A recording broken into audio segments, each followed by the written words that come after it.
I want to go, though, to John Quinones, who is in Miami tonight. And we have already talked about this big win for Marco Rubio there. John? Diane, this is a very hot and humid night in Miami, and hot in so many ways. A little while ago, this very Latin crowd had a huge roar when we called this race. Their favorite son, Marco Rubio, the darling of the Tea Party, now the new U.S. Senator. A speaker a little while ago was telling the crowd, we're on the road to reclaiming America. The voting results have even surpassed the wildest dreams of Rubio's own supporters. There's a salsa band here playing a little while ago. They debuted a new song called Marco Rubio Senador, Marco Rubio Senator. The candidate himself, the son of a bartender, of a housemaid, he will address this crowd in about an hour. Diane? Let me turn to Ron Brownstein, because Ron and Koki and Matt, we are already hearing talk of Marco Rubio as a potential vice presidential candidate in 2012. No the pressure. night is young. No pressure. No pressure here.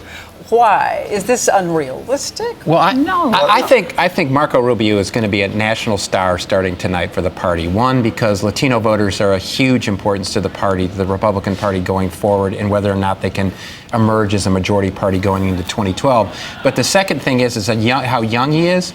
And keep in mind the Republican convention is in Tampa in 2012. This guy will get a major role at that convention in Tampa, Florida. Also his skill. Yep. I mean, ran such a skillful campaign, a disciplined campaign. He was identified by conservatives early on as a potential star, and he knocked off the sitting governor. Well, that's it. I mean, that's the thing that we really have to keep looking at tonight. The establishment, particularly in the Republican Party, but in both parties, is really being dealt a blow, and they have to pay attention to that. The people who are running these parties, because the voters are saying, "Look, we don't like you people any better than we like the people who are in there now." There are a couple of things that make him formidable and kind of unique. One, as Matthew suggested, was that he represents this kind of diversifying electorate that the Republicans have had trouble cracking into. But also, he is someone who has credibility with the Tea Party and an establishment set of credentials as the former speaker in Florida. So he kind of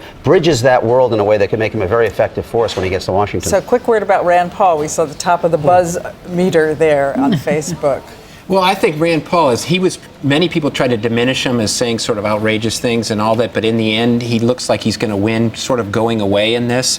I think between Rand Paul and Marco Rubio, as George alluded to, I think Mitch McConnell is not necessarily going to have an easy job bringing votes together in the Senate. And I want to bring that over to Dan Olash, that question, because what do Tea Party supporters expect from the Rand Pauls of the world now in the Senate? Right. Do they expect him to be a good soldier in the Senate or to buck the party line? They expect them to be to buck the party line. They don't want to see a repeat of what has been going on the past 8 years. They don't want to see that type of Republican. I think that this election is just, people say that it's a repudiation of Obama policies. This is a repudiation also of old Republican Guard policy, too. Right. So that's what we're seeing. That's why these candidates who have sort of, in many cases, come from nowhere, we have Rand Paul and Joe Miller and all of these other folks, that's why they've been able to get so much support. But it is, I mean, they have to buck the old guard establishment.